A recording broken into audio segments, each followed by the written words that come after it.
안녕하세요, 헌터입니다. 오늘 분석해볼 기업은 삼성 SDI입니다. 주가는 2년 정도의 조정을 거치면서 5분의 1 토막까지 내려왔고요. 최근에 반등에 성공, 조금씩 올라가고 있는 최근의 분위기입니다. 자, 이런 상황에서 앞으로도 계속해서 오름세 이어갈 수 있을지, 그리고 본격적인 상승은 언제쯤 나올 수 있을지 분석을 통해 알아보도록 하겠고요. 자, 이제 보유자분들 대응이 중요해졌습니다. 목표가 설정부터 물려 계신 분들 대응 전략, 그리고 신규 진입 관점까지 다양한 투자 전략도 함께 알아보도록 하겠습니다. 자, 이어서 수급사항입니다. 한 달 기준으로 개인과 기관이 샀고요. 외국인이 팔았습니다. 그리고 최근까지도 거의 비슷한 스탠스가 이어지고 있습니다. 그래서 최근의 상승 흐름은 개인과 기관이 이끌고 있고, 특히 개인이 굉장히 많이 들어오고 있는 상황입니다. 자, 이어서 신용 잔고율입니다. 1% 초반대 나오고 있고요. 큰 변동 없습니다. 안정적인 수치 이어가고 있어요. 자, 이어서 공매도 보도록 하겠습니다. 전반적으로 안정적인 수치입니다. 하지만 한 번씩 이렇게 두 자릿수 올라오는 모습은 보여주고 있습니다. 하지만 우려할 정도의 수치는 아니고요. 자, 대차잔고 보시겠습니다. 이에 따라서 계속해서 좀 하락세 이어갔고, 최근에 좀 올라주긴 했지만 유의미한 수치는 아니다라고 보여지고 있어서 공매도 관련해서는 아직은 크게 우려할 정도는 아닙니다. 그냥 계속해서 좀 지켜만 보면 될 것 같고요. 자, 그럼 바로 이어서 재무제표 분석 들어가 보도록 하겠습니다. 먼저 2020년도 매출부터 보도록 하겠습니다. 11조, 13조, 20조, 21조까지 올랐고요. 작년부터 하락하기 시작하면서 16조, 올해는 13조까지 떨어집니다. 그리고 내년부터 반등할 것으로 보여지고 있어서 가파른 성장 기대가 되고 있습니다. 영업이익 보겠습니다. 6천, 1조, 1조 8천까지 올랐고요. 계속해서 우하향하면서 올해 마이너스 1조 1000까지 떨어집니다. 올해가 저점으로 보시면 되겠고요. 내년부터 흑자 전환하면서 큰 반등 예상이 나오고 있습니다. 당기순이익도 마찬가지 스탠스로 보시면 되겠습니다. 그래서 올해가 최악의 해로 보시면 되겠고, 점차 내년 가면서 반등하겠습니다. 자, 그럼 이어서 분기별로 전년 대비 영업이익만 한번 비교해 보도록 하겠습니다. 먼저 지난 1분기에는 2,400에서 마이너스 4,000으로 크게 적자 전환했고요. 2분기도 마찬가지죠. 2,800에서 마이너스 3,900. 자, 그리고 3분기까지는 적자가 지속이 됩니다. 그리고 1,200에서 마이너스 2,800. 그리고 4분기부터는 전년 대비 흑자 전환할 수도 있고, 아니면 약간의 적자 기록할 수도 있겠습니다. 그래서 흑자 전환 가능성은 4분기 혹은 내년 초부터 시작이 될 것으로 보여지고 있습니다. 어쨌든 그 폭은 점점 줄여가고 있어요. 전년 대비해서 하락폭은 줄여가고 있는데 여전히 적자가 지속이 되고 있다는 점이 좀 아쉽게 보여지고 있는 상황입니다. 자, 이어서 부채 비율 살펴보도록 하겠습니다. 과거 60대에서 최근에 좀 올라오면서 90 초반대까지 올라왔어요. 향후에도 조금씩 올라가겠지만 크게 걱정할 수준은 아니죠. 나쁘진 않아 보이고요. 자, ROE 보겠습니다. 4, 8, 12, 11 요때까지만 해도 좋았죠. 하지만 다시 한 자릿수 떨어지면서 마이너스 2 올해 기록을 하고요. 내년에 플러스 전환하지만 3, 6 이런 식으로 아직 두 자릿수 진입에는 시간이 좀 걸릴 것으로 보여지고 있어서 수익성은 점차 개선이 되겠지만 아직은 좋지 못한 상황이다. 이렇게 말씀드리도록 하겠고요. EPS도 마찬가지로 실적과 같은 흐름, 내년부터 플러스 전환 반등 기대가 되고 있습니다.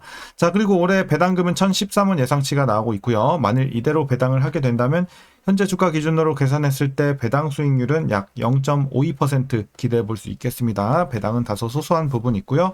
자, 이제 마지막으로 현재 PER, 적자로 인한 산출 불가, PBR은 0.74배 나오고 있습니다. 그리고 현재 주가 밸류에이션 상황은요, 지금은 이제 적정 주가 근처로 판단을 하고 있습니다. 아직은 실적이 눌리고 있는 상황이기 때문에 적자가 지속이 되고 있는 상황이기 때문에 주가가 많이 내려왔다고 해서 그만큼 그냥 단순하게 우리가 저평가다 이렇게 보기는 좀 힘든 구간입니다. 그래서 제같이 받고 있는 적정 주가다. 비싸지도 싸지도 않은 구간입니다. 하지만 이제 향후에 우리가 흑자 전환하면서 점차적으로 실적이 좀 확실히 좀 좋게 찍혀주는 게 증명이 된다면 재평가받는 기회가 생기겠죠. 그때는 확실히 저평가 구간으로 우리가 판단을 할 수 있겠습니다. 자, 이어서 동사 관련 이슈 한번 살펴보도록 하겠습니다. 먼저 2분기 실적입니다. 매출은 전년 동기 대비 5.1% 감소, 그리고 영업 손실은 3천억 원대, 거의 4천억 원 가까이 나면서 이제 적자 전환했습니다. 그래서 아쉬운 상황이었습니다. 컨센서스도 하회를 했죠. 자, 그 배경으로는 일단 미국 내 스텔란티스 합작법인이 가동 중에 있으나 미국 관세 등의 영향으로 해당 셀을 탑재해 멕시코 등에서 생산되는 EV 차종 출하 대수가 예상치를 하회하고 있다는 점입니다. 다만 소형전지 쪽에서의 이런 적자폭 축소가 일부 상쇄했다는 점인데요. AI 데이터 센터 수요에 따른 배터리 백업 장치 호조세 및 모빌리티향 수요 개선 영향으로 보여지고 있습니다. 자, 다만 이제 소형전지 부문 BBU, 그리고 전동공구, 이륜차 중심 고출력 제품 판매 회복세, 그리고 스텔란티스의 ESS양 배터리 생산으로 라인 전환 계획을 발표했으며 이를 반영한 4분기 영업이익은 196억 원으로 추정을 하고 있습니다. 그래서 흑자 전환 가능성도 일단 제기가 되고 있고, 자, 이어서 스텔란티스는 이 양산 라인을 활용을 해서 26년부터, 그러니까 내년부터 북미 현지에서 LFP 배터리 양산을 준비 중에 있습니다. 그리고 일부 미국 외 조달 소재, 조달 관련 이런 관세 영향이 제한적인 가운데 AMPC 혜택을 통해서 좀 상쇄할 수 있을 것으로 기대가 되고 있고요. 그리고 27년까지 북미 ESS 캐파 15기가와트시 이상 확충 시 해당 거점의 매출액은 2.5조 원이 추가될 것으로 예상이 되고 있습니다. 이어서 현재 미국으로 수입되는 중국산 ESS용 배터리에는 40.9%의 관세가 부과되는데요. 이중 무역법 301조에 따른 관세 7.5%는 내년부터 25%로 상향될 예정입니다. 자, 그래서 이 중국산 배터리에 적용되는 관세율이 총 58.4%로 높아진다는 얘기가 되겠는데요. 지난 5월 기준 미국이 수입한 중국산 배터리는 전년 동기 대비 30% 감소했는데 중국산 배터리 입지가 더욱더 좁아질 전망입니다.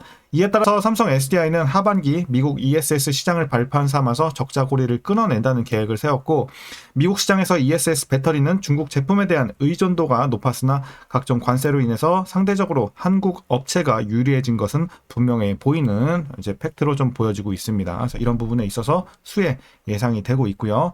마지막 이슈입니다. 삼성 SDI는 올해 3분기 매출과 영업이익이 각각 전년 대비 16.7% 감소, 그리고 3,300억 원대 적자로 예상이 나오고 있는데요. 주요 원인은 스텔란티스 합작법인의 부진과 EV 고급차 시장의 수요 제한, ESS 관세 부담 등이 되겠고요.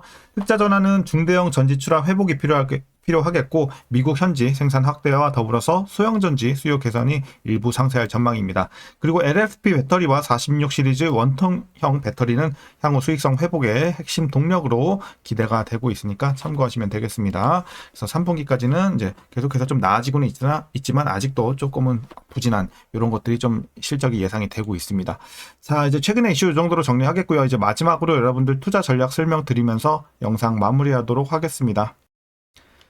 자, 먼저 신규 진입 관점에 있어서는 긍정적으로 말씀드리도록 하겠습니다. 물론 지금 적자가 지속이 되고 있고 아쉬운 이런 업황이 지속이 되고 있는 것은 맞습니다만, 앞으로의 개선 가능성이 충분히 있고 지금도 차차 그 하락폭을 줄여가고 있는 상황, 적자 폭도 줄여가고 있는 상황이기 때문에 지금은 주가가 반영이 많이 안 됐을 때 오히려 신규 진입 관점에서는 상당히 괜찮다. 다만 이제 짧게 봤을 때는 우리가 큰 수익을 내기는 힘들고 길게 적어도 이제 반년에서 1년 이상 좀 보실 분들에 한해서는 충분히 진입 가능한 지금 상황이다, 이렇게 좀 말씀드리도록 하겠습니다. 그래서 중장기 대응하실 분들만 지금 들어갔을 때 긍정적이다, 이렇게 말씀드리도록 하겠고요. 이어서 보유자분들 대응 전략입니다. 먼저 목표가부터 설정하겠습니다.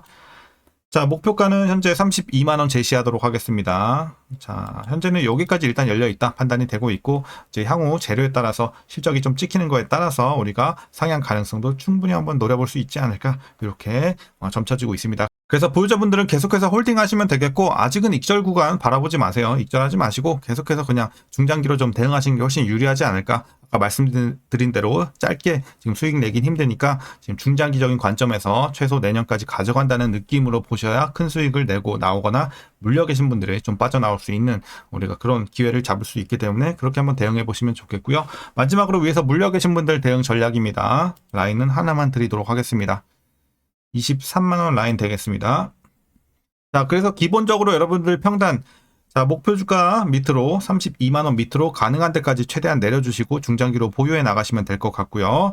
다만 너무 고점에서 물려서 32만원 못 뺀다, 여기까지 못 뺀다 하시는 분들은 최대한 그래도 32만원 가까이라도 맞춰주는 노력 필요하겠습니다. 그렇게 하고 마찬가지로 중장기로 계속 보유하시면 되겠고, 다만 이제 물타기 최적의 구간은 지금도 여전히 최적의 구간이라고 판단하고 있어요. 확실히 이제 저점에서 반등하고 있는 상황이기 때문에, 아직 많이 올라오지 않은 상황이기 때문에 아직 물타기가 끝나지 않으신 분들 도 늦기 전에, 더 올라오기 전에 지금 효율적으로 잘 물 타놓고 그 다음에 이제 여러분들 시간을 투자하셔야죠. 그때는 이제 계속해서 물 타는 게 아니라 그냥 한번 물 크게 타놓고 계속 기다리는 거예요. 재료 보면서 그렇게 한번 대응해 보시면 되겠고, 자, 다만 23만원 요 라인 밑에 이미 안착이 되신 분들, 여러분들 평단이 이미 요 밑에 계신 분들은 굳이 물 탈 필요 없겠습니다. 그냥 보유만 하시길 바라겠습니다. 여기서는 물 타봐야 평단은 얼마 안 내려오는데 비중만 늘어나니까 투자 비용 대비 굉장히 비효율적이다. 그래서 그냥 보유만 하시라고 말씀드리도록 하겠습니다. 그리고 아까 말씀을 깜빡하고 못 드렸는데, 이제 본격적인 상승 같은 경우는 제가 봤을 때 한 올해 말에서 내년 초쯤 슬슬 나올 것 같아요. 그래서 당분간 한 두세 달 정도는 조금씩 올라가거나 약간 횡보하면서 횡보 느낌의 약간의 상승, 완만한 상승이 이어갈 것 같고, 올해 말부터 이제 내년 초 가면서 조금 본격적으로 가파르게 올라가지 않을까. 물론 그 바탕에는 아까 말씀드린 대로 실적이 확실히 좀 증명이 돼야 됩니다. 숫자로 증명이 좀 돼야 될 것 같아요. 어쨌든 그렇게 좀 개인적으로 보고 있으니까 여러분들 참고하시면 될 것 같고요. 오늘 영상 여기서 마치도록 하겠습니다. 그럼 오늘도 시청해주셔서 감사합니다.